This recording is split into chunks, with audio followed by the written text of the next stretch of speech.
할렐루야. 오늘 우리 예배 가운데 함께 우리 참여해 주신 우리 귀한 분들을 주님의 이름으로 환영합니다. 예, 말씀을 함께 봅니다. 오늘은 이사야 48장.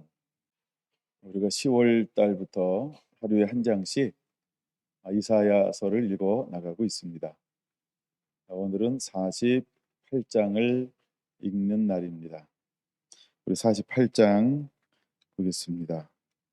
이사야 48장 우리 1절을 함께 봉독합니다. 야곱의 집이여 이를 들을지어다. 너희는 이스라엘의 이름으로 일컬음을 받으며 유다의 허리에서 나왔으며 여호와의 이름으로도 맹세하며 이스라엘의 하나님을 기념하면서도 진실도 없고 공의도 없도다. 아멘. 자, 오늘은 이사야 17번째 시간입니다. 제목은 감추어진 것을 드러내는 사람. 감추어진 것을 드러낼 사람. 이렇게 할까요? 감추어진 것을 드러낼 사람. 이사야는 쉬운데 어려운 문체로 되어져 있습니다. 그래서 이사야는 우리가 보여지는 글자만 가지고는 그 말씀하고자 하는 것들을 다 들을 수 없는 문체로 되어져 있는 것이 이사야입니다. 이사야가 쉬울 것 같고 또 굉장히 흥미진진할 것 같은데 좀 어렵습니다. 근데 이사야는 우리에게 굉장히 의미가 있고 중요합니다. 또 이사야를 자꾸 읽다 보면 재미있어질 겁니다. 그래서 우리는 이사야 속에서 영적인 재미를 찾을 수 있어야 할 것입니다. 이제 48장은 유다를 회복하는 동시에, 즉 이스라엘을 회복하는 동시에 하나님이 바벨론을 멸할 것이다 라고 하는 이러한 속에 있는 내용이 기록되어져 있는 것이 이사야 48장이기도 합니다. 하나님이 한 사람을 일으키겠다라고 말씀을 하고 있는데 이 사람을 하나님이 고레스 이렇게 부르지 않고 48장에는 첫 번째 의미로 14절에 이렇게 부르고 있다는 겁니다. 나 여호와가 사랑하는 자라고 말입니다. 여러분, 나 여호와가 사랑하는 자라는 그 말 속에 이 사람은 고레스구나, 이걸 찾을 수 있을까요? 못 찾죠? 예, 그래서 여호와가 사랑하는 자 이러면 이 사람은 고레스야. 그래서 그때의 시대적 상황, 역사를 알아도 내가 사랑하는 자, 나의 기뻐하는 뜻을 바벨론에 행하리니라고 말할 때 이 사람이 고레스구나. 이거 한 번에 찾아내기 굉장히 힘들고 어렵습니다. 그래서 성경은 한나를 말하는 것처럼 보이지만 여러 가지 의미로 우리에게 말씀을 하고 있는 이러한 때로는 이중적, 삼중적 예언의 말씀이 성경이라고 하는 것입니다. 하나님은 고레스를 일으켜서 이제 바벨론을 멸하게 될 겁니다. 근데 바벨론은 유다를 정복해서 모든 것을 뺏어 갔습니다. 그리고 그들은 70년 동안 이스라엘을 품었습니다. 다르게 말하면 이스라엘은 바벨론에 가서 70년 동안 포로의 삶을 살게 될 거라는 겁니다. 여기에는 귀한 하나님의 뜻과 의미가 있음을 우리는 이미 듣고 있습니다. 근데 유다가 바벨론에 끌려가게 되는 결정적인 이유를 성경은 두 가지로 이야기하고 있는데, 첫 번째는 하나님의 말씀에 불순종했다 이렇게 말하고 있고, 두 번째는 우상 숭배했다 이렇게 말하고 있습니다. 그래서 그들의 죄가 너무나 오늘 4장에 말하고 있는 것처럼 완고합니다. 목은 뻣뻣하고 이마는 놋처럼 굳어 있고, 그래서 하나님이 이들을 향하여서 바벨론의 포로로 끌려가게 만들었고, 이 이스라엘 땅을 하나님은 휴경 70년 동안 안식년을 주었고, 그래서 다시 이 땅 가운데 돌아오면 이 땅에 하나님의 영광이 세워지게 될 것에 대해서 말씀해 주셨고, 수룹바벨이 돌아와 성전을 지었을 때 이전의 영광이 이전의 영광보다 못하다라고 그들은 이야기하지만, 그러나 그곳에서 하나님은 이 수룹바벨이 세운 성전을 통하여서 예배의 중심지가 되었고, 이제는 또다시 변화된 예배의 체제를 가지고 하나님을 향하여 섬기기 시작하게 된다라고 하는 것입니다.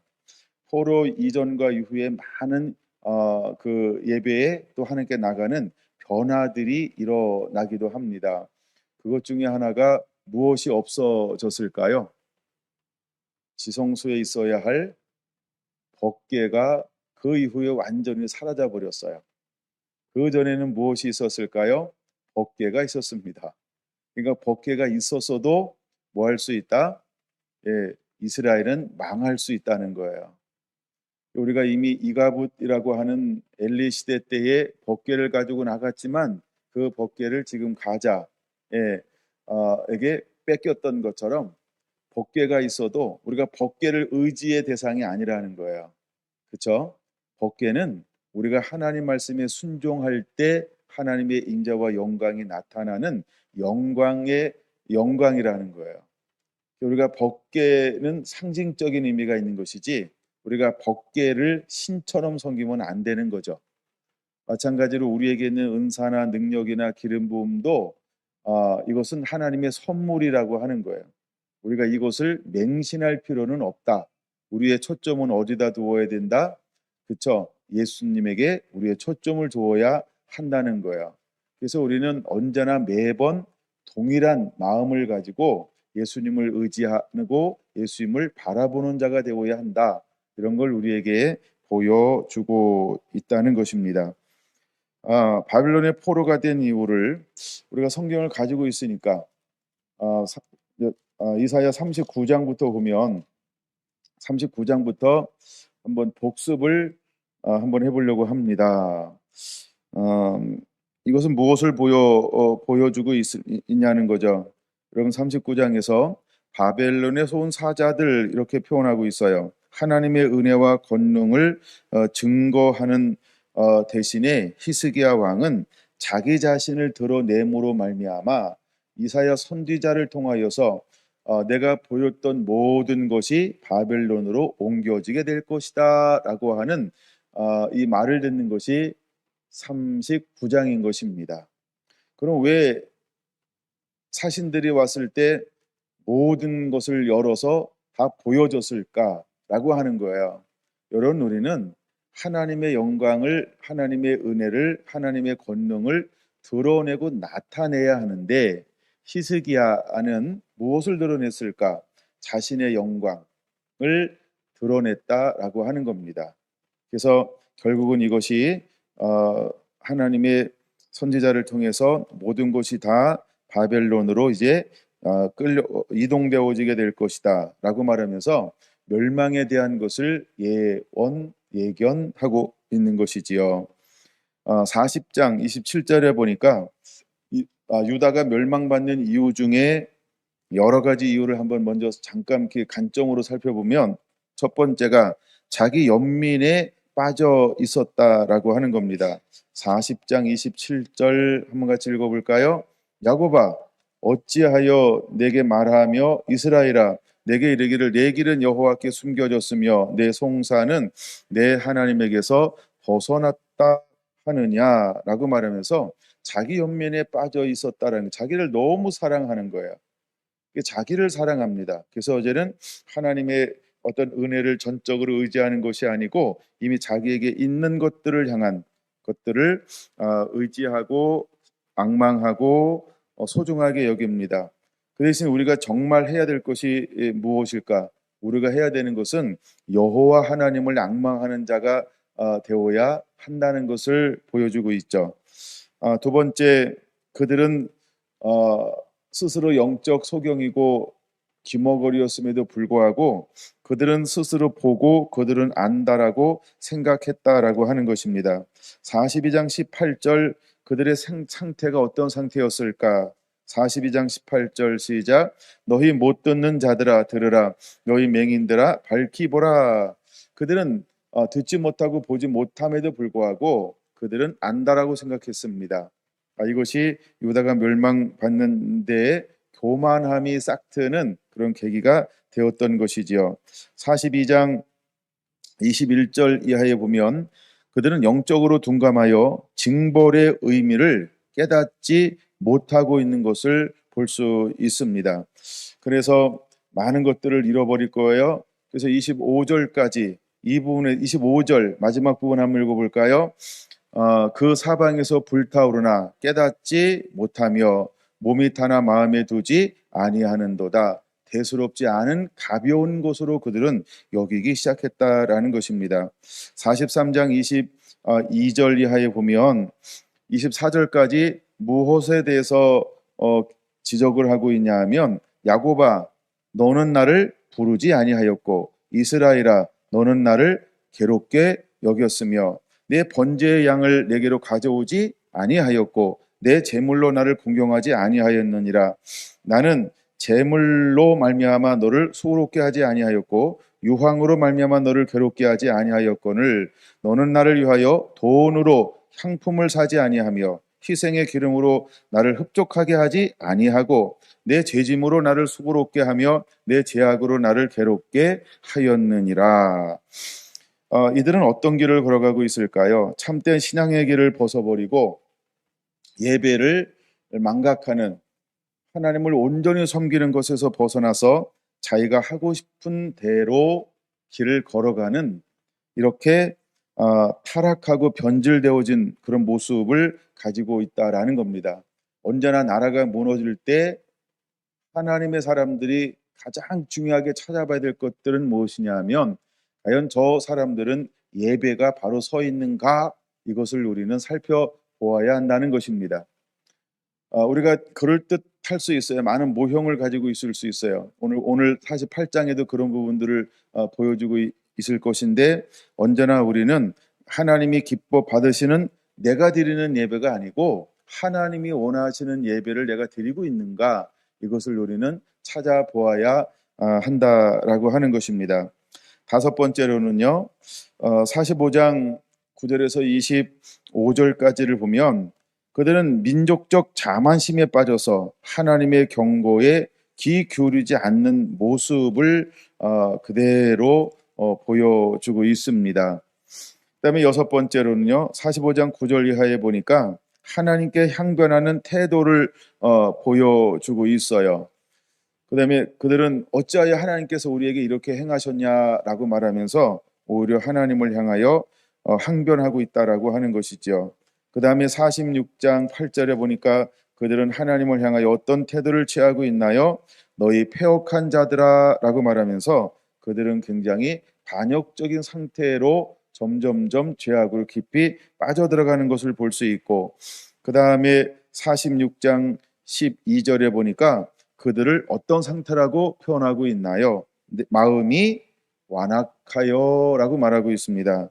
마음이 완악하니까 점점점 무엇과 멀어지는 삶을 아홉 번째로 살고 있을까요? 의와는 멀어지는 삶을 살고 있다라고 하는 겁니다. 자, 이것을 제가 이제 유다를 한번 간략하게 40장부터 47장까지를 정리한 거예요. 이것이 유다의 상태라고 하는 겁니다. 그럼에도 불구하고 하나님께서 여기서 보여주고 싶은 또 하나의 아버지 마음이 있어요. 그건 뭘까요? 이스라엘은 범죄하고 타락하고 완고하고 의를 쫓지 아니하고 예배가 무너졌음에도 불구하고 하나님은 여전히 사랑하신다는 거예요. 이걸 두 가지 단어로 우리에게 보여주고 있는데 하나님은 사랑하신다. 또 하나는 하나님은 오래 참으신다. 그런 이스라엘을 향하여 하나님은요 언제나 오래 참으시는 하나님. 또 하나 보여주는 것은 하나님은 긍휼히 여기신다라고 하는 겁니다. 하나님은 그들을 긍휼히 여기시는 하나님으로 자기 자신을 끊임없이 소개하고 보여주고 있다라고 하는 것입니다. 그래서 48장 9절에 보니까 이렇게 말씀을 하고 계시다라고 하는 겁니다. 48장 9절에요. 내 이름을 위하여 내가 노하기를 더디 할 것이며, 하나님은 자신의 이름을 위하여서 유다에게 충분한 시간과 회개할 수 있는 여지를 충분하게 제공하고 또 제공할 것이라고 하는 아버지의 마음을 그대로 노출하고 있는 거예요. 하나님은 더디 노하시는 하나님. 왜 우리가 잘못했는데 침묵하실까? 왜 내가 잘못했는데 왜 야단하지 않을까? 뭐 어쩌면 야단을 먼저 맞으면 마음은 후련할지 모르는데 하나님은 그렇게 하지 않으신다는 거예요. 혹시 여러분 뭘 잘못한 게 있는데 왜 야단하지 않지? 왜 모른 척하지? 그러면 그냥 참는 거예요. 모르는 게 아니고 뭐라고요? 참는 거예요. 우리 하나님은 어떤 하나님? 오래 참으시는 하나님. 사랑의 특성 중에 하나가 뭐라고요? 사랑은 오래 참으며. 하나님은 우리를 오래 참는 게요, 사랑하기 때문에 그런 거예요. 예, 사랑하기 때문에 그런 거예요. 아니, 매를 먼저 맞으면 나을 텐데, 그거는 두려움에 쌓여져 있는 거죠. 근데 하나님은 뭐냐면 깨닫고 돌아오고 회개하기를 원하는 하나님의 마음을 오래 참음이라고 한 성품으로 우리에게 베풀어 주고 있는 거예요. 그 다음에 두 번째 이렇게 말하죠. 내 영광을 위하여 내가 참고, 이렇게 말합니다. 하나님은 하나님의 영광을 위해서 이스라엘 백성들을 향하여, 오늘날은 하나님의 백성들을 향하여서 오래 참으시는 하나님. 오래 참으신다라고 하는 이 성품 속에 또 하나가 나타나는 게 뭐냐 하면 사랑이라는 거예요. 사랑이라고 한 거 얘기했나요? 그럼 사랑을 다른 말로 말하면 하나님은 긍휼히 여기시는 하나님이라는 거예요. 하나님은 나를 향하여 오래도 참으시지만, 오래 참는 이유가 뭐냐 하면 긍휼을 베풀어 주시는 거예요. 이게 긍휼이 뭐냐 하면 불쌍히 여기시는 거예요. 그래서 하나님은 한없는 끝없는 하나님의 은혜와 보호를 하나님이 그들에게 베풀어 주시고 있다라고 하는 겁니다. 여러분 40장부터 48장까지 쭉 읽어 나오는데 눈에 띄는 한 단어가 있어야 되는데 아마 눈에 띄지 않았을지도 몰라요. 그거를 묵상할 때 붙잡은 걸 제가 한 번도 못 봤지만, 그러나 아마 더 좋은 게 있어서 붙잡았을 것 같아요. 근데 이제 또 하나의 단어가 있는데 하나님을 어떻게 소개하고 있냐는 거예요. 40장부터 48장까지 오늘 읽었으니까 여기서 끊임없이 하나님, 유다는 끊임없이 연약합니다. 그리고 어긋납니다. 그 다른 길로 갑니다. 그리고 하나님을 잘 모릅니다. 뭐 예배도 안 하고 찬양도 안 하고 기도도 안 하고 의지할까 말까 지 맘대로 하고 막 여전히 하여간 불완전한 상태에 있습니다. 이런 유다이지만 하나님은 어떻게 하겠다는 거예요? 내가 반드시 바벨론을 멸할 것이다.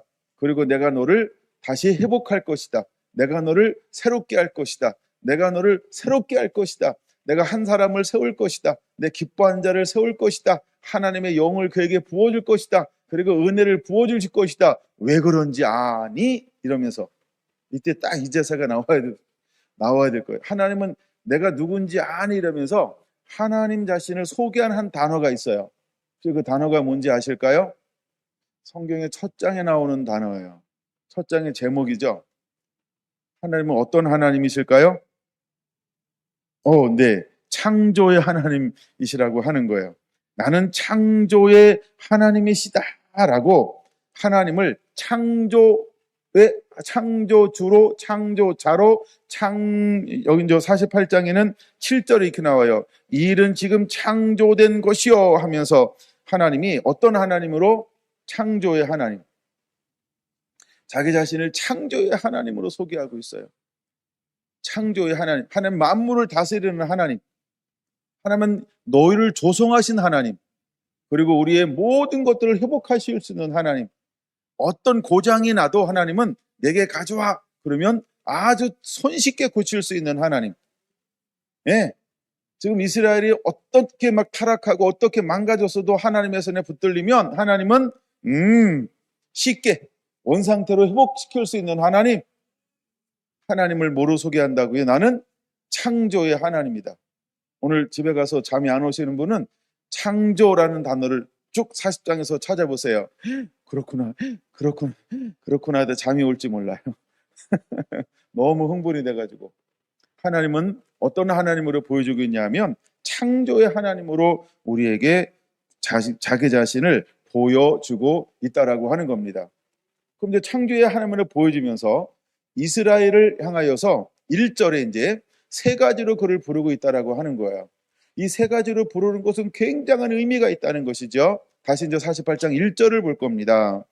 야곱의 집이여라고 말하면서 처음에는 야곱의 집이여 이를 들을지어다 하면서 그를 뭐라고 부른다고요? 야곱의 집 이렇게 부르고 있다는 거예요. 왜 야곱의 집이라고 부르고 있냐는 것이죠.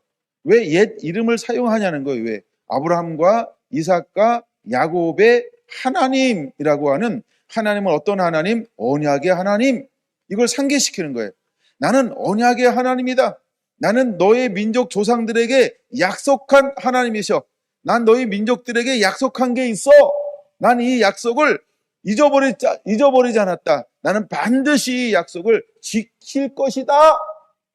하나님은 이렇게 지금 패역한 이스라엘을 향하여서 외치고 있는 거예요. 그러니까 나는 너에게 약속을 지킬 거니까 자 이스라엘아 들으라 라고 하는 것입니다. 너무 멋지지 않아요? 이스라엘은 패역했는데 하나님을 의지하지도 않고 하나님을 찾지도 않는데 하나님은 끊임없이 우리에게 다가와서 뭐라고 말하고 있냐면 나는 아브라함의 하나님이야. 나는 이삭의 하나님이야. 나는 야곱의 하나님이야. 이걸 다시 말해서 무슨 하나님? 언약의 하나님이라는 거예요. 약속의 하나님이라는 거예요. 하나님이 한번 말씀하시는 건 하나님은 변개치 아니하시는 분이라는 거예요. 여러분 이 성경도 1.1핵도 마지막까지 뭐 한다 그랬어요? 요한계시록 22장에 보니까 더하거나 빼도 안 돼, 없어지도 않는 것이 하나님의 말씀인 거예요. 그러니까 하나님은 언약의 하나님, 영원하신 하나님이라고 하는 걸 우리에게 다시 한번 보여주고 있다는 겁니다. 두 번째, 자기 자신을 소개할 때 어떻게 소개하고 있을까요? 너희는 이스라엘의 이름으로 일컬음을 받을 것이다 이렇게 말하고 있어요. 여러분 이스라엘의 이름의 뜻이 뭘까요? 이스라엘의 하나님의 이름으로 일컬음을 받는 거예요. 너는 나와 겨루어 이긴 자다라고 하는 거예요. 너는 이긴 자다라고 하는 거예요. 여러분 우리의 정체성이 뭐라고요? 나는 이긴 자다라고 하는 거예요. 예수님께서 이 땅에 오셔서 십자가를 지시고 피 흘려 죽으심을 통하여 피 흘리심을 통하여 예수님은 죄값을 전부 지불하셨다는 거예요. 이건 어떤 의미가 있는 거예요? 예수님이 이긴 분이라고 하는 거예요. 모든 값을 치루었다는 거예요. 모든 저주에서 예수님은 이겼다라고 하는 거예요. 그럼 예수님을 내 안에 임금과 구주로 모셔드리면 우리는 어떤 존재가 되는 거라고요? 우리는 이긴 자라고 하는 거예요. 이긴 자. 근데 여러분은 이긴 자처럼 살고 있나요? 이기려고 바둥바둥 사나요? 이긴 자로 살고 있나요? 이기려고 살고 있나요? 그러니까 이기려고 살고 있나 이렇게 재미없잖아요. 그렇죠? 이기려고 바둥바둥 사나요? 이미 우리 이긴 자라고 하는 거예요. 이긴 자. 근데 우리는 우리의 실체를 잊어버립니다. 내가 이긴 자라고? 에이 무슨 소리야. 이게 40장부터 나오는 이스라엘의 영적 상태라고 하는 거예요. 왜 그럴까요? 좀 이따 볼 겁니다. 그들은 눈이 있어도 보지 못하고 귀가 있어도 듣지 못하고 마음으로는 깨닫지 못하니까요. 이게 지금 이스라엘의 영적 상태라고 하는 거예요. 그럼 왜 눈은 있는데 못 볼까요? 왜 귀는 있는데 안 들릴까요? 나이 먹어서. 아니다. 나이 먹으면 안 보일까요? 그 수술해서. 아니다. 그렇죠? 예. 왜 그럴까요? 왜 못 보고 못 듣고 못 깨달을까요? 회개하지 않았기 때문에 그런 거예요. 회개하지 않았기 때문에 그런 거예요. 회개하지 않았기 때문에 그런 거예요. 다시 말해서 하나님을 의지해야 되는데 하나님을 첫 자리에 놓아야 하는데 하나님을 찾는 자가 되어야 하는데 하나님과 친밀한 자가 되어야 되는데 하나님과 친분 있는 자, 가까운 자가 되어야 되는데 자꾸 하나님이 100m 전, 200m, 막 300m 점점 멀어지네 이걸. 운동에서 장거리가 뭐죠? 그렇다. 아니다. 마라톤. 42km. 우와. 점점점 멀어진 거예요. 점점점 멀어진 거예요. 하나님과. 그래서 그들은 어떤 상태가 되었어요? 예. 몽골 사람이어도 42km가 되면 보일까요? 우리 몽골인 아니어서 모르죠? 그럼 우리끼리 하는 거니까 안 보인다고 합시다. 하나님과 너무 멀어져서 하나님이 안 보이는 거예요. 안 보이면 하나님 찾아요? 못 찾아요? 못 찾아요. 왜요? 불러도 못 들어. 내가 스스로 생각하는 거예요. 예. 내가 아버지야! 하면 아버지 이렇게 위급할 때 안 부르죠? 주여! 막 불러 위급할 때. 근데 그분이 들을까요? 못 들을까요? 너무 멀어. 얼마큼 떨어져 있다고요? 42.195km. 너무 멀어. 이것이 지금 이스라엘의 상태라는 거예요. 눈은 있어도 보지 못하고 귀는 있어도 듣지 못하고 마음으로는 깨닫지 못하는 상태. 왜? 하나님하고 멀어졌어요. 죄가닥에 하나님께 멀어졌어요. 내 안에 있는 욕심 때문에 하나님과 멀어졌어요. 내 안에 있는 불순종 때문에 하나님과 멀어졌어요. 그래서 하나님을 부를 수도 없고 찾을 수도 없고 만날 수도 없는 이 상태인 것을 스스로 인지해야 됨에도 불구하고 그들은 그렇게 생각해요? 다르게 생각해요? 다르게 생각하고 있다라고 하는 게 그게 문제예요. 자, 여러분 보세요. 예수님 안에 있는 사람들이 잘 살잖아요. 그렇죠? 오늘 여기는 다 잘 살고 있는 사람만 오신 거예요. 할렐루야. 네, 우리 서울센터도 잘 사는 분들만 모인 것 같아요. 네, 물론 집에서 라이브로 들은 사람도 다 잘 사는 겁니다. 네, 녹화를 보시는 분들은 제가 들 뭐라고 모르겠어요. 약간 라이브로 현장에 있으신 분들은 다 잘 사시고 있는 분들이에요. 우리가 잘 산다라고 하는 것은 세상에 말하는 성공을 말하는 게 아니고요. 우리가 모두가 다 잘 사는 사람들인 것입니다. 근데 이제 하나님 우리가 만나야 되는데 그들이 어떻기 때문에 잘 사는데 실제로 영적 상태는 어떤 상태를 가지고 있나요? 아까 봤죠? 몇 절이었죠? 몇 절에 나오죠? 4절을 봤잖아요. 4절 다시 한번 볼까요? 내가 알거니와 너는 완고하다는 거, 완고. 너는 완고하다는 거예요. 완고가 뭔지 아시죠? 고집이 세대요. 고집이 세대요. 잘 들렸어요. 막 귀가 열렸어요. 고집이 센 게 완고한 거래요. 여러분 완고하나요? 두 번째 완고가 뭘까요? 교만하다는 거, 교만. 그럼 이제 세 번째 아주 친근한 단어 하나 사용하고 싶어요. 완고가 뭘까요? 완고가 저기 우리 제가 말을 못 들었고 표현만 봤는데 우리 양지사님 자기중심적 이걸 완고라고 표현하는 거예요. 완고는 고집이 센 거예요. 제가 두 번째 뭐라 그랬죠? 교만한 거예요. 도와줘서 감사해요. 세 번째 뭐라고요? 자기중심적. 이게 완고예요. 여러분 어떤가요? 근데 이스라엘이 자기 함정에 빠져 있는 거예요. 이스라엘은 스스로 뭐라고 생각해요? 신약이나 구약이나 똑같은 게 하나 있어요. 자기를 뭐라고 생각한다고요? 나는 선민이죠, 선민. 나는 거룩한 하나님의 백성이라고 생각해요. 나는 제사장 나라라고 생각해요. 나는 하나님 나라의 유업을 이은 자라고 생각해요. 이스라엘 백성들은 어디에 있든지 무엇을 하든지 그때부터 지금까지. 그래서 지금도 예수님을 인정하지 않는 민족의 중에 대표적인 민족이 누굴까요? 정통 유대인들이에요. 정통 유대인들은요, 지금도 어떤 상태에 있어요? 완고합니다. 스스로 얼마나 잘났다고 생각하는지 몰라요. 실제로 똑똑하다고 생각하는 거예요. 근데 그들이 실제로는 세상적으로 똑똑한 겁니다. 노벨상을 아무리 많이 받아도 천국은 못 갑니다. 모르시나요? 네, 아무리 전쟁을 잘하도요, 천국은 못 갑니다. 아이언돔을 막 쏜다고요? 천국은 못 갑니다. 네, IT 기업을 어마어마하게 세워서 인류 발전에 어마어마한 공을 세웠잖아요. 근데 천국은 못 갑니다. 그러면 천국 가는 길은 유일한 거 아시죠? 유대인이라고 천국 갈까요? 교회 다니면 천국 갈까요? 아닙니다. 그렇죠? 돈으로도 못 가요. 하나님 나라. 그럼 뭘로 갈까요? 믿음으로 가는 나라. 하나님 나라. 제가 막 음을 바꿔버렸어요. 믿음으로만 갈 수 있는 게 하나님 나라예요. 근데 우리는 유대인이면 간다고 생각해요. 마찬가지로 이 시대도 유대인들은 어떻게 생각하고 있냐? 완고함을 가지고 있는데 스스로가 이걸 모르는 거예요. 그래서 하나님이 그들을 어떻게 했다고요? 바벨론을 통해서 포로로 끌려가 가지고 고난의 풍부에 그들을 집어 넣으셨어요. 그럴까요? 안 그럴까요?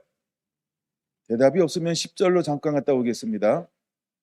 마침 10절에 그걸 보여주고 있어요. 자, 10절 한번 보겠습니다. 보라.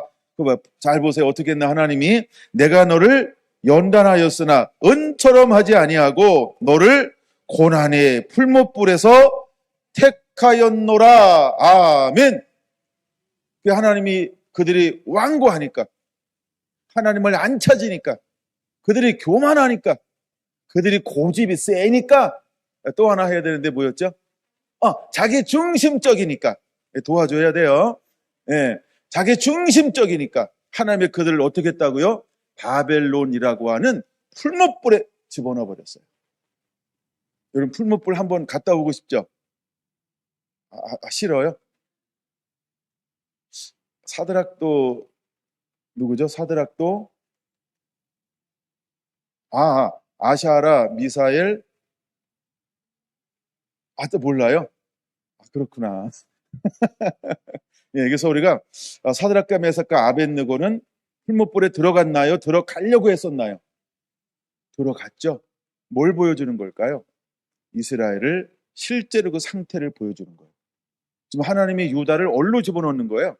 세상이라는 느부갓네살, 세상이라고 하는 바벨론은 믿음의 사람들, 마지막 때 믿음을 지키는 사람들을 마지막에 어디다 집어넣을까요? 풀무불에 집어넣을 거예요. 근데 놀라운 일이 벌어지는 거예요. 풀무불에 들어갔는데 거기에 또 한 사람이 있는 거예요. 이분이 누굴까요? 예수 그리스도인 거예요. 우리가 어떤 고난이 있다 할지라도 뭐 때문에? 믿음 때문에. 그럼 내가 완고할 이유가 있을까요? 고집 피울 이유가 있을까요? 자기 중심적, 내 가치관, 내 사고, 내 판단, 내 경험, 내 주먹을 믿어라 이러면서 고집 피울 필요가 있을까요? 그렇죠. 다 내려놔야 돼요. 왜? 하나님은 이스라엘을 너무너무 사랑하셔서 그들을 흑도가니에 집어넣은 게 아니고요. 얼로 집어넣었다고요? 풀무불에 집어넣었다는 거예요. 근데 실제로 느부갓네살 왕이 그들을 신상에 절하지 않는 모든 사람들을 대표해서 세 사람을 풀무불에 집어넣어 버렸어요. 근데 놀라운 일이 벌어지는 거예요.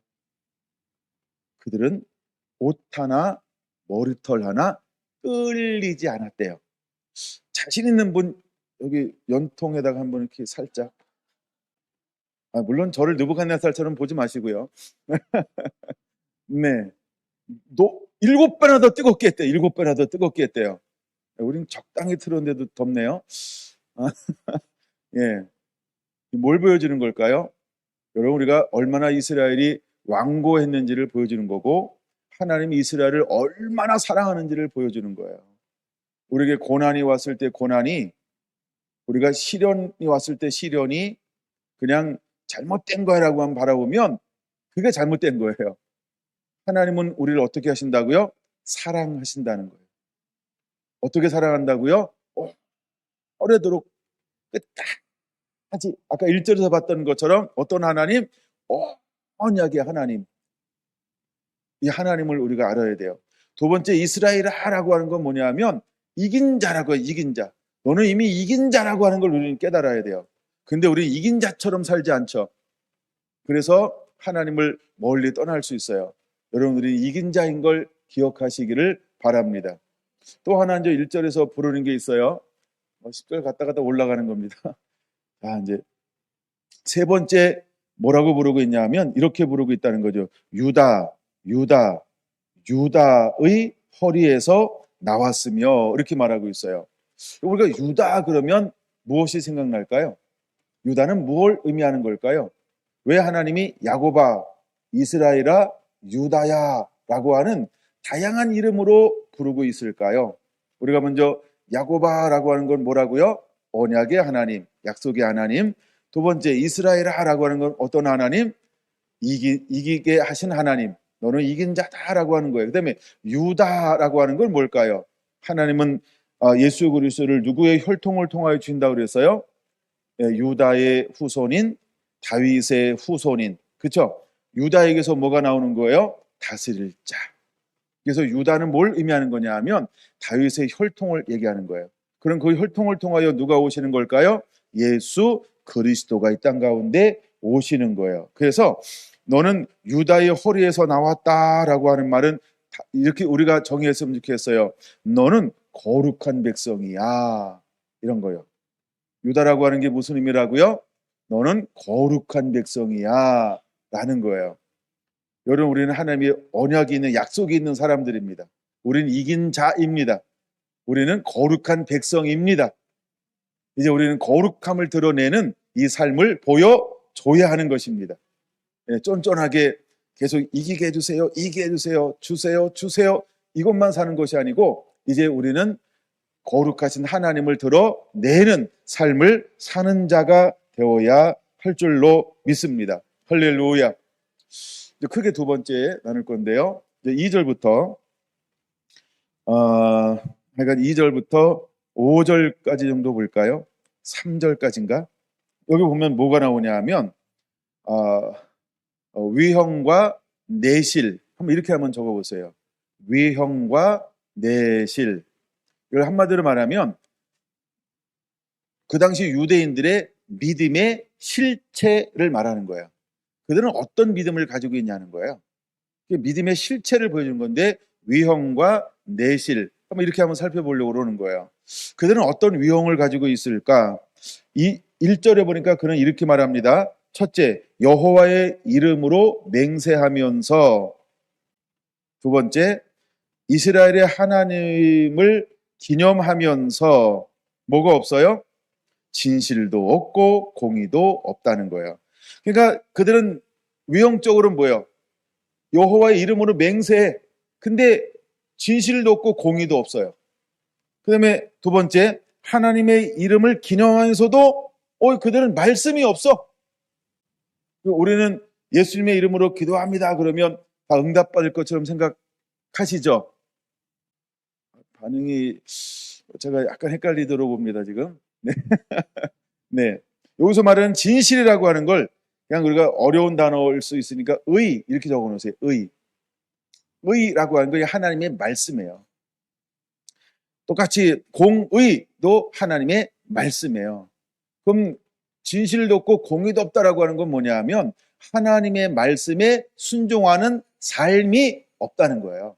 뭐라고 하면서 하나님의 이름으로 맹세, 그 다음에 하나님의 이름을 불러, 그러면서도 그들은 하나님의 말씀대로는 살지 않아요. 우리가 신앙생활 하면서 하나님의 말씀대로 살지 않으면서도 당신 교인이지? 그러면 어디 가서 물으면 뭐라고 대답해요? 네, 이러죠. 아니면 고민하나요? 잠깐만, 내가 정리 한번 해봐야 돼. 오늘 내가 10개 중에 9개는 안 살았고 2개 살았는데 이걸 교회 다니는 예수 믿는 사람이라고 얘기해야 돼? 안 믿는 사람하고 얘기해야 돼? 고민하는 사람 있어요? 그렇죠? 10개 중에 8개 안 살으면 나 안 다녀! 이러나요? 다음 주일 다 교회 갈 거 아니야? 그죠? 그처럼 실제로 이스라엘 백성들이 하나님 앞에 그렇게 하는 거예요. 자기는 여호와의 이름으로 맹세합니다. 그 다음에 하나님의 이름을 기념합니다. 근데 실제 삶은 어떤 삶을 살아요? 말씀하고는 전혀 다른 삶을 살아요. 그래서 위형과 내실이 다른 거예요. 겉모습과 실제 모습이 다른 거예요. 그래서 이것이 그들의 실체인 것을 그들은 스스로 알고 있다, 모른다? 모른다라고 하는 것입니다. 여러분, 이 말씀을 통해서 나를 한번 살펴봤으면 좋겠습니다. 그 다음에 세 번째, 그들은 거룩한 성 출신이라고 스스로 부른다는 거죠. 거룩한 성, 그러면 우리가 시온을 말합니다. 시온은 예루살렘을 말합니다. 예루살렘은 하나님의 오실 땅이기도 하고 거룩한 땅이기도 하고 예배가 있는 땅이기도 하고, 그래서 하여간 이것을 거룩한 백성이라고 스스로 이야기한다. 나는 선민이다, 나는 예배하는 자다, 나는 하나님의 자녀다 라고 스스로 이렇게 이야기한다는 것입니다. 근데 뭘 하지 않아요? 이스라엘의 하나님을 의지하지 않아요. 하나님을 의지하지 않아요. 그들은 언제나 누구를 의지했을까요? 아수르, 또 애굽, 그 다음엔 또 바벨론. 그들은 늘 하나님을 의지해야 할 그 자리에 누구를 놓았을까요? 주변 세력들을 놓았어요. 이미 이 앞에서 쭉 본 거예요. 7장에서 39장까지는 이방인들을 봤는데 주로 그런 걸 본 거예요. 그래서 하나님께서 주변에 있는 모든 세력들을 뭐 하는 거예요? 심판하고 경고하고 멸하고. 이제는 저 강대국을 그 다음부터 강대국 누굴 들어는 거예요? 지금 바벨론을 들어서 마지막에 하나님 바벨론도 어떻게 한다고요? 멸할 것이다. 이걸 우리에게 보여주고 있는 거예요. 여러분, 우리는 누구를 의지하는 자가 되어야 할까요? 믿음의 지 온전케 하신 예수님 한 분만을 의지하는 자가 되어야 할 줄로 믿습니다. 할렐루야. 이걸 우리가 뭐라고 볼 수 있을까? 여러분, 이 사람들은요, 형식주의 신앙을 가지고 있는 거예요. 이걸 신학의 표현에는, 신약은 뭐라고 표현하고 있을까요? 외식주의라고 말합니다. 속과 겉이 다른 거예요. 겉으로는 진짜인 것처럼 보이고 싶어요. 근데 속을 들여다보니까 진짜예요, 가짜예요? 공갈빵. 공갈빵 맛있죠? 예. 네. 뻥튀기는 속이 있잖아요, 그렇죠? 근데 공갈빵은 겉은 좀 큰데 가운데는요, 뻥. 이게 공갈빵이에요. 마치 이스라엘이 하나님 앞에 섰을 때 자기의 겉모습은 그럴듯하게 보여요. 근데 실제 내실은 하나도 없다는 거예요. 여러분 신앙과 믿음은 어떤가요? 우리가 48장을 읽으면서 한번 나 자신을 이렇게 뒤돌아봐야 한다라고 하는 겁니다. 여러분, 외식주의, 형식주의는 무엇을 가지고 살아가냐 하면, 첫째, 자신의 신념을 가지고 살아가요. 오늘 교회 안에서 그럴 수 있어요. 여기 서 있는 목사님들도 그럴 수 있어요. 예, 말씀으로는 말씀을 다 가리키고 전합니다. 근데 실제 삶을 보면 자기 신념을 가지고 살아가요. 대부분 신념에 부닥치는 게 뭘까요?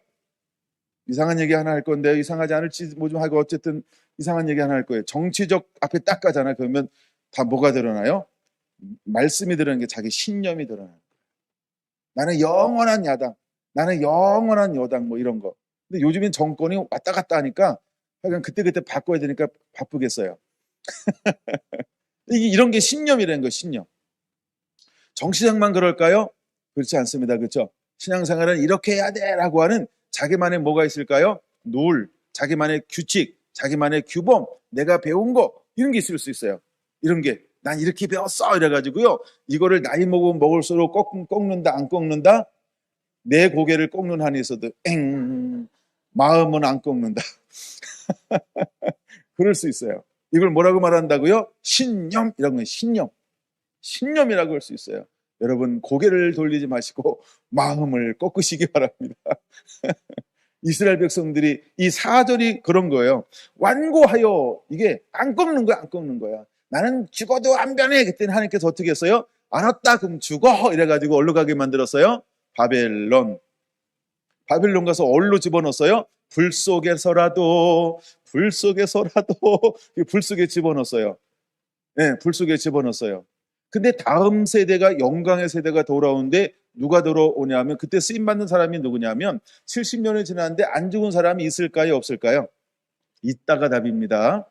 70세까지 살 거예요? 그렇죠? 권사님 좀 더 사셔야 되잖아. 그러니까 70년 더 산 사람이 있는데, 근데 이 사람들은 굉장히 어린 사람들이에요. 그렇죠? 아주 어린 사람들이죠. 근데 그 중에 대표적인 사람이 누구냐면, 대표적인 사람이 누구죠? 끌려간 사람 중에 유명한 사람이 대표적인 사람이에요. 에스겔은 돌아오기 전에 돌아가셨다. 왜? 나이가 많아서. 이유는 간단합니다. 뭐 하나님을 안 섬겼다 이런 거 아니에요. 하나님을 무지 잘 섬겼어요. 근데 하나는 흠이 있는데, 어떤 흠? 돌아오는데 흠은 나이가 많아. 예. 그다음에 이제 가장 나이가 어린 사람의 대표적인 사람이 누구예요? 다니엘입니다. 근데 다니엘은 돌아오지는 않았어요. 돌아오는 문을 열어놓은 거죠. 그렇죠? 네, 그리고 그 다음에 돌아온 사람이 수룹바벨이에요. 그 다음에 돌아온 사람이 여호수아라고 하는 리더십 아래 이제 5만 명이 돌아오게 되는 거죠. 더 정확히는 약간 4만 2천 명이 돌아오는 거예요. 그다음에 이제 더 섞인 여러 가지 이제 종들도 막 있다 그래서 한 5만 명 이렇게 우리가 이야기합니다. 이게 돌아오게 되어지는 거예요. 근데 하나님이 그들을 뭘 변화시켰을까요? 완고하며. 70년이라는 고난은 뭘 그들이 꺾었을까? 완고함을 꺾는 거예요. 그럼 사랑하는 성결한 성도 여러분, 우리는 하나님의 무엇을 내려놓는 자가 되어야 할까요? 자신의 신념. 이 자신의 신념. 아까 자기 중심적이라고 한 것처럼 우리는 때로는 이런 것들을 내려놓아야 한다라고 하는 것입니다. 그러면 또 다른 말로 그들 속에는 무엇이 남아져 있었을까라고 할 때 그냥 제가 정리 한번 해볼게요. 사회적 간섭 이렇게 한번 적어보세요. 사회적 간섭. 우리는 어릴 때부터 이렇게 하는 걸 보고 자랐어.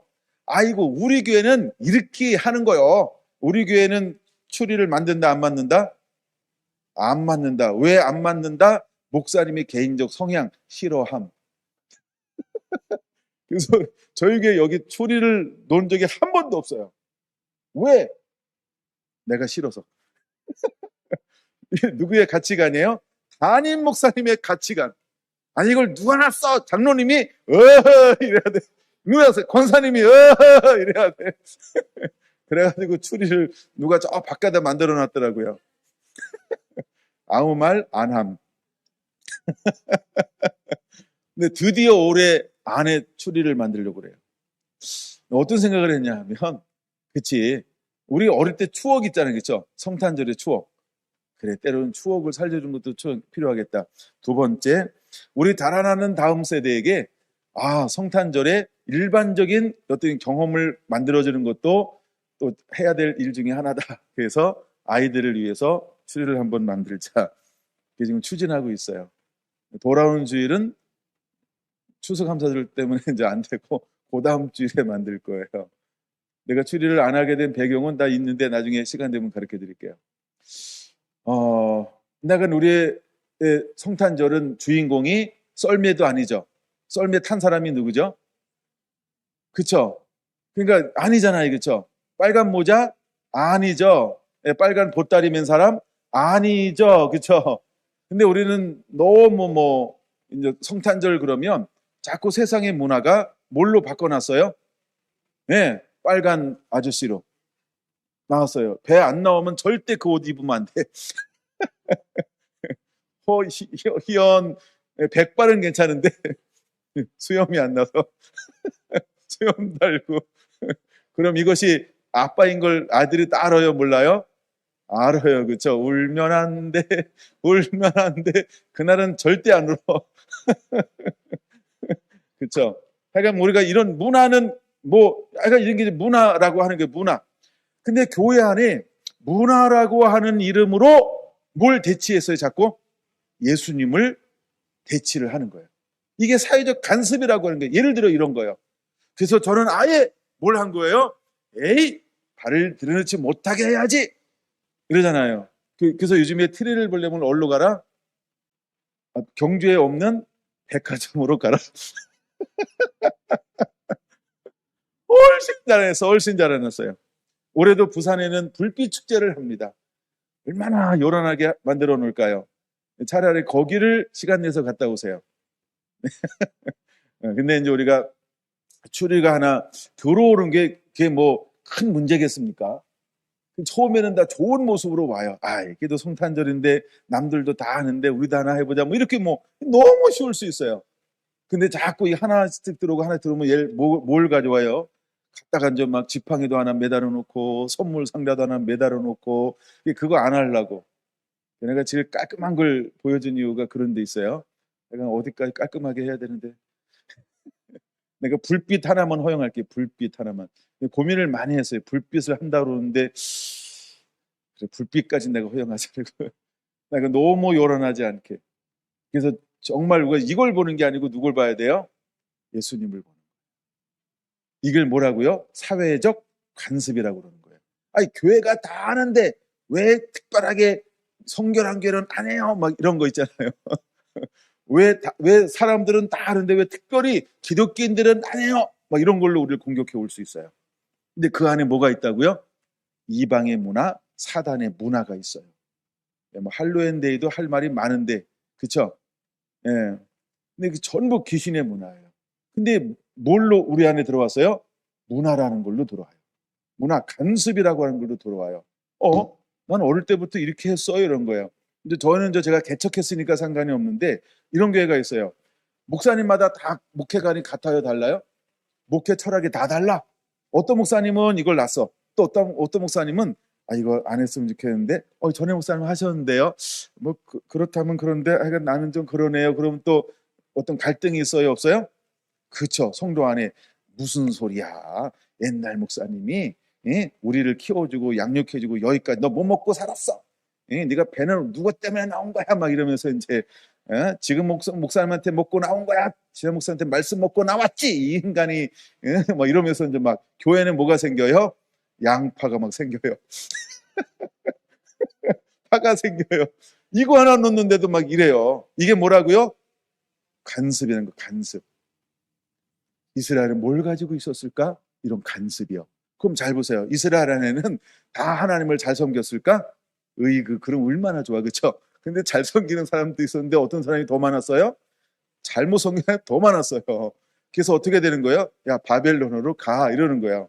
근데 잘못 섬기는 사람 중에 대표적인 사람들이 누구였어요? 왕 나는 왕이다. 왕이라는 사람들이요.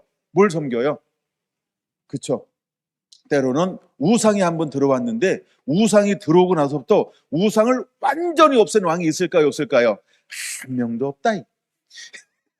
이게 열왕기상하, 사무엘상하, 역대상하. 거기에 보세요. 유다가 19명의 왕인데요. 우상을 완전히 없애는 왕이 한 명도 없어요. 그냥 산당을 헐었다. 대표적인 우상을 헐었다 이거지요. 백성들은 뭐 했다? 여전히 섬기더라. 이렇게 나와요.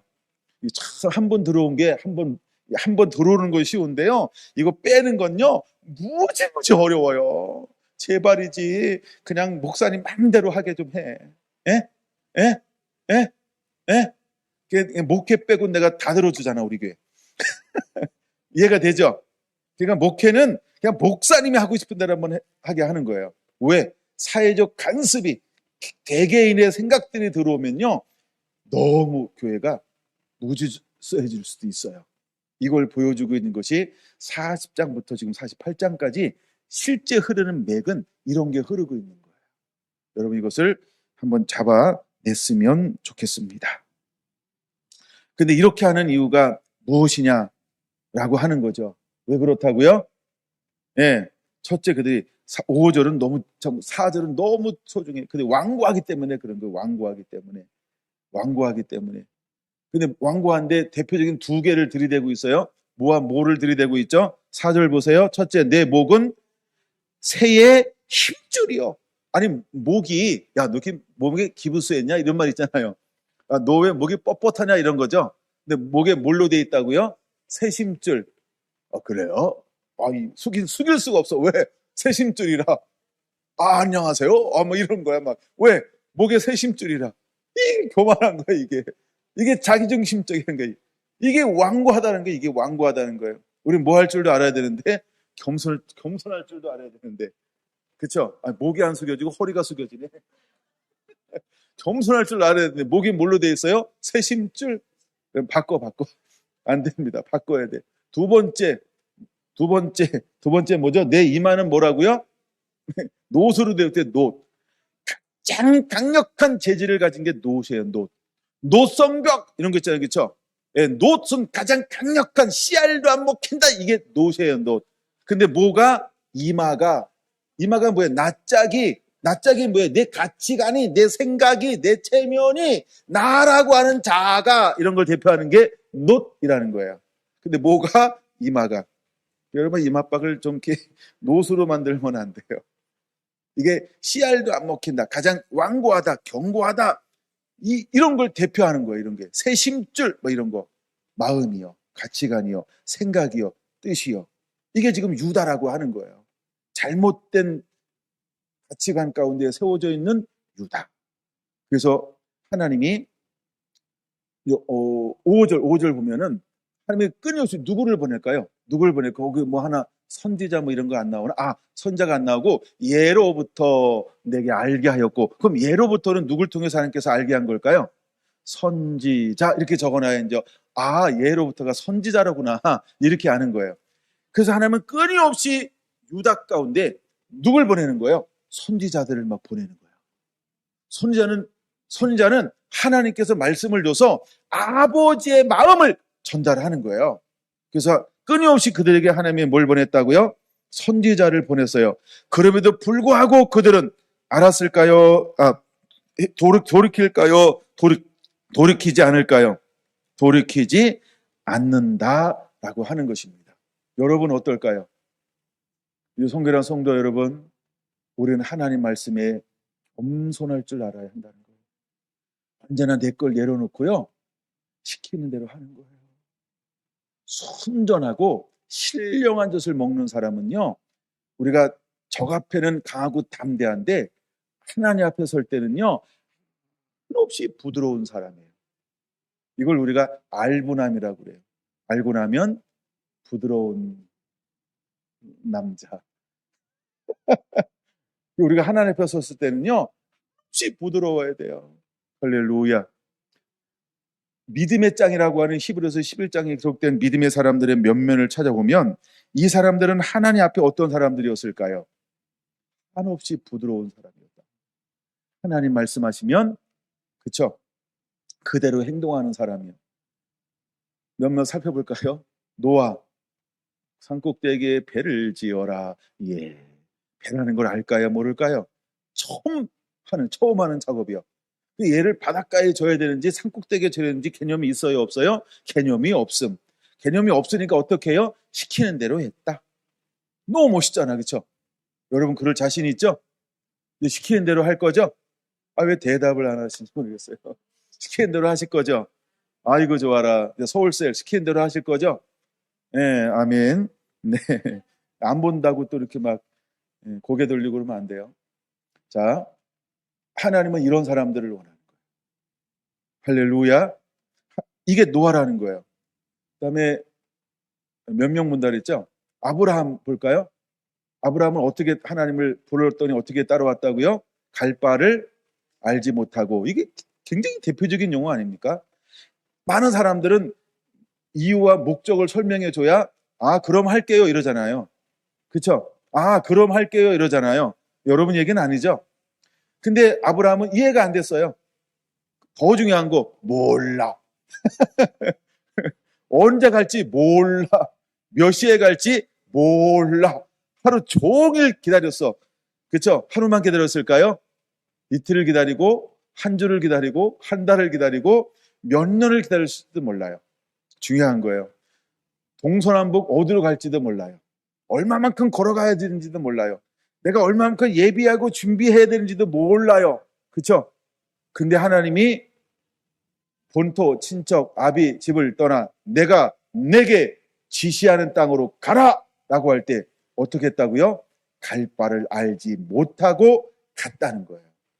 왜 아브라함이 믿음의 조상이라고 하는 그릇이 될 수 있었을까? 난 우리 성결한 성도들이 마지막 때에 정말 열방을 담아서 하나님 앞에 드릴 수 있는 깨끗한 그릇이 되기를 원합니다. 아멘. 하나님 마지막 때 부흥의 주역으로 쓸 사람들, 다시 오실 주님을 맞이할 사람들은 어떤 사람일까? 내게 없는 사람이에요. 주님이 말씀하면 그대로 담아낼 수 있는 사람. 나 바빠요. 소도사야 하고 또 뭐도 했죠? 장가도 갔고 나 지금 할 일이 너무 많아요. 그러나 못하겠어요. 쟁기를 잡고 뒤돌아보는 자는 내게 합당치 않다라고 누가복음 말씀하고 있어요. 하나님은 어떤 사람들을 필요로 할까요? 내게 없는 사람. 아멘. 내게 없어야 돼요. 그래야 하나님이 쓰실 수 있는 거예요. 대표적인 사람이 아브라함이었다는 거예요. 또 여러분 생각나는 사람이 있나요? 아브라함은 하나님이 마지막에 쓰실 때 뭘 쓰냐 하면 하나님이 죽은 자를 살 거라고 하는 믿음을 가지고 그 산으로 올라가는 거예요. 누굴 데리고? 가장 사랑하는 아들 이삭을 데리고 모리아 산을 올라가는데 하나님은 죽은 자를 살리실 거야. 이 믿음으로 올라가는 거예요. 그러면 하나님은 아마 안 죽이실 거야. 이게 아니잖아요. 그렇죠? 뭐 한다고요? 죽은 자를 그래서 그는 과감하게 뭐 할 수 있었어요? 이삭을 사랑하는 아들을 제물로 올려놓고 칼을 들어 치려고 하는 그런 실제의 마음을 먹는 거예요. 폼 잡는 게 아니고요. 나 하나님 진짜 쳐요. 진짜 쳐요. 속으로 이런 갈라짐, 두 마음이 없었어요. 실제로 그를 죽이는 거예요. 그때서야 하나님이 그에게 말해요. 이제야 내가 나를 경외, 사랑함과 두렵고 떨림으로 내가 나를 전부를 다하여 내가 너에게 전부로구나 이제야 알았노라. 하나님은 이들을 풀무불 가운데 집어넣어서 뭘 만들길 원하는 거예요? 진짜를 만드는 거예요. 하나님께서 우리를 풀무불 가운데 집어넣은 이유가 어디 있을까요? 나를 진짜로 만들고 싶은 거예요. 여러분, 우리는 이 말씀 속에서 그것을 볼 수 있는 자가 되기를 예수님의 이름으로 축원합니다. 11절 봅니다. 나는 나를 위하여 나는 나를 위하며 나를 위하여 일을 이룰 것이라. 어찌 내 이름을 욕되게 하리요 내 영광을 다른 자에게 주지 아니하리라. 그럼 마지막 때 하나님은 이름을 다른 사람에게 줄까요? 마지막 때 하나님의 영광을 다른 사람과 맞바꿀까요? 그렇지 않을 거란 거예요. 그러니까 하나님이 한 명이 있어도 두 명이 있어도 하나님은요, 어린 양이 어디로 인도하든지 따라가는 그 한 사람만 있으면 하나님은 그 사람을 통하여 이 일을 이루실 거라고 하는 거예요. 여러분, 이제 하나님이 찾는 그 한 사람이 되기를 예수님의 이름으로 축원합니다. 14절, 그 사람을 어떤 사람이라고 부를까? 내 사랑하는 자, 이렇게 말합니다. 나 여호와가 사랑하는 자라고 말하고 있습니다. 문맥으로는 누구라고 했어요? 아까 보레스. 그러면 내 사랑하는 자는 누굴까요? 또 하나는 세례 요한입니다. 또 누굴까요? 예수님입니다. 그 다음에 누굴까요? 신부 전에 하나 더 나눠야 되는데 사도 요한입니다. 나간 시간 많으면 이걸 다 설명해 줘야 되는데 시간이 없어서 막 넘어가는 거예요. 그러니까 우리가 세례 요한이에요. 그 다음에 예수님이에요. 사랑하는 자. 성경에 다 내 사랑하는 자라고 다 말하고 있어요. 그 다음에 사도 요한이에요. 내 말을 가지고 지키는 자, 사도 요한이요. 그 다음에 세 번째가 누구냐면 이거 적어놨는데 세 번째가 누구죠? 네, 세 번째가 신부입니다. 마지막 때 주자요. 그러니까 마지막 주오심을 예비한 자도 어떤 사람이어야 할까요? 사랑하는 자이어야 한다는 거예요.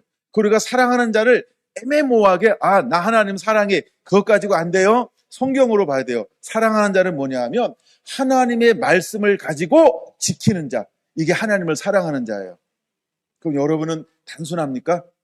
의식적인 것이 없고 내 것이 없고 이제 그냥 주님이 원하면 그대로 반응할 수 있는 하나님의 사람으로 마음의 준비가 되어져 있습니까? 그러면 됩니다. 하나님 마지막 때 이 사람을 통하여 일하실 것입니다. 바로 이 사람이 하나님이 찾는 사람이고 하나님이 이 사람을 뭐 했다고요? 감추어진 것을 드러내실 것입니다. 이걸 6절과 7절에 뭐라고 말하고 있냐 하면 새 일이라고 말합니다. 이것이 새 일입니다. 근데 이번에 이렇게 번역했어요. 은밀한 6절 마지막 부분에서요.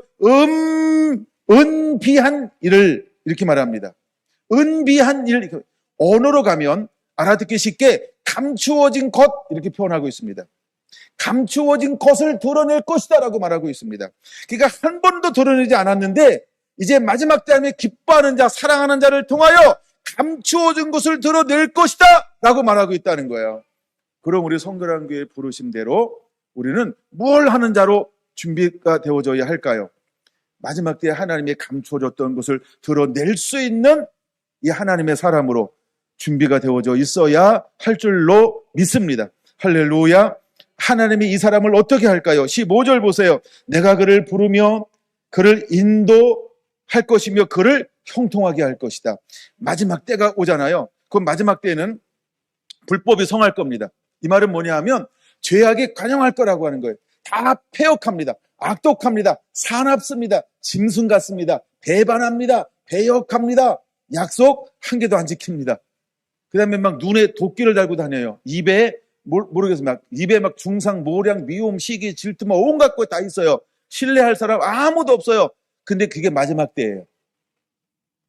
근데 이때 하나님은 누구를 통하여 일하실까요? 그래서 하나님이 기뻐하는 자를 불러요.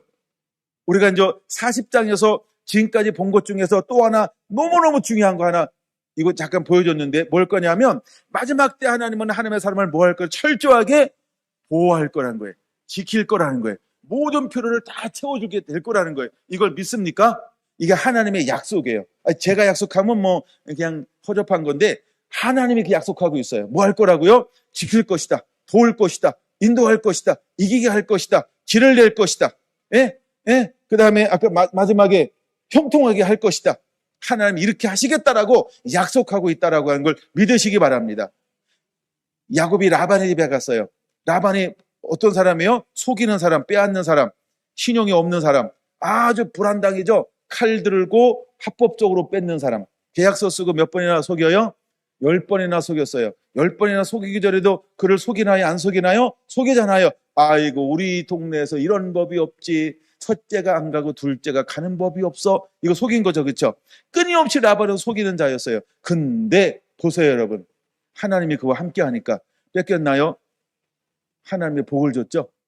계약서를 바꾸면도 불구하고 누가 복을 줬다라고 기록하고 있어요. 31장. 하나님이 빼앗아. 할렐루야. 이게 형통인 것입니다.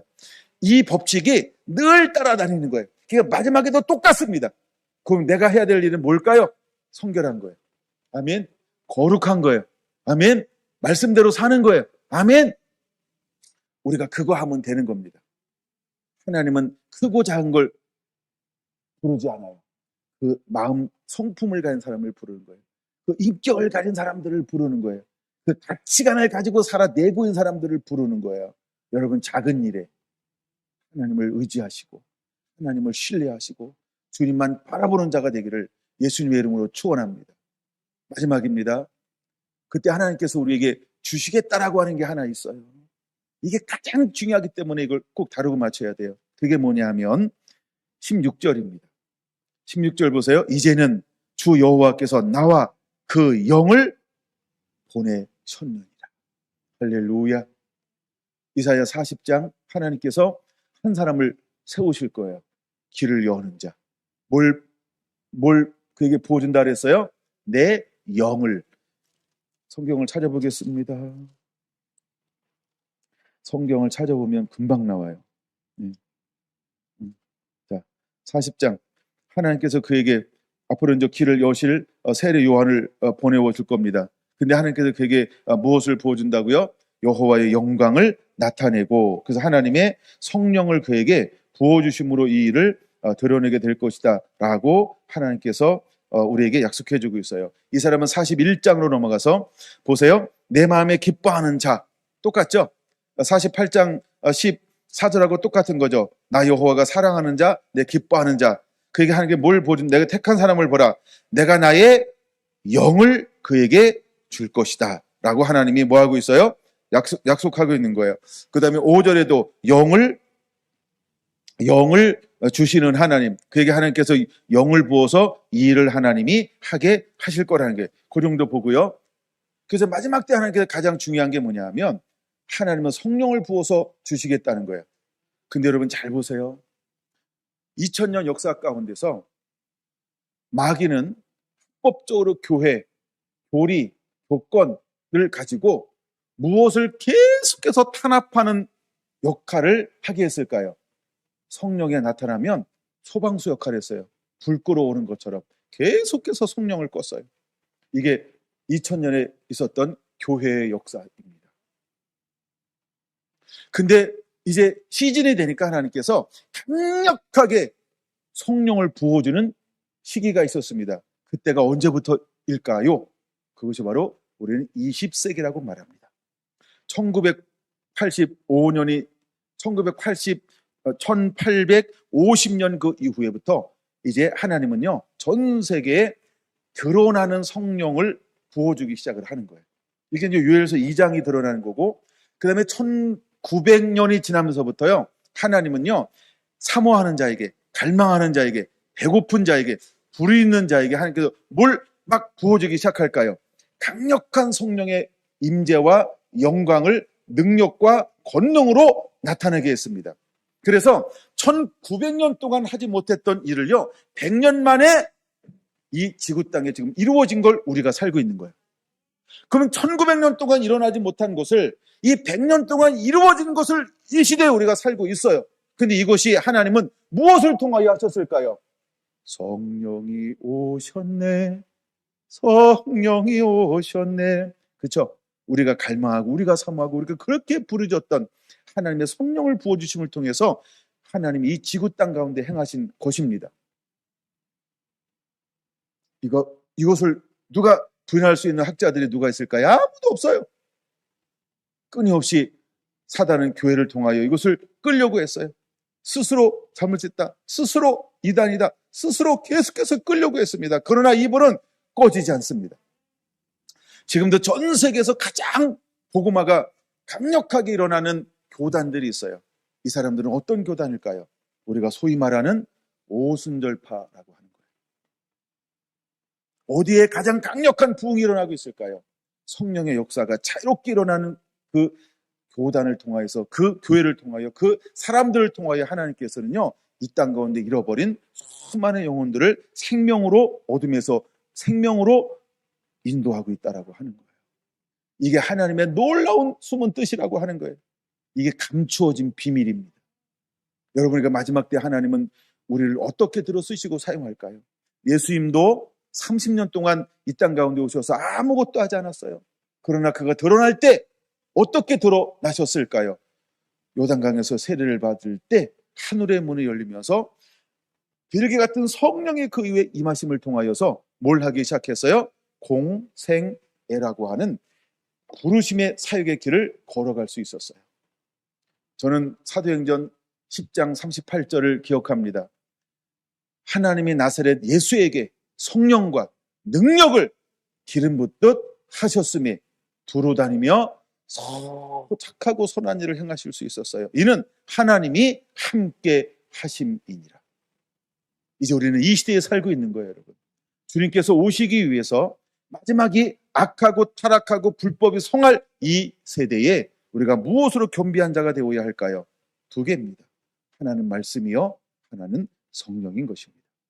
하나님은 어떤 예배자를 찾으실까요? 신령과 진정으로 예배하는 자를 찾으시는 것입니다. 여러분, 지혜로운 처녀는 어떤 처녀일까요?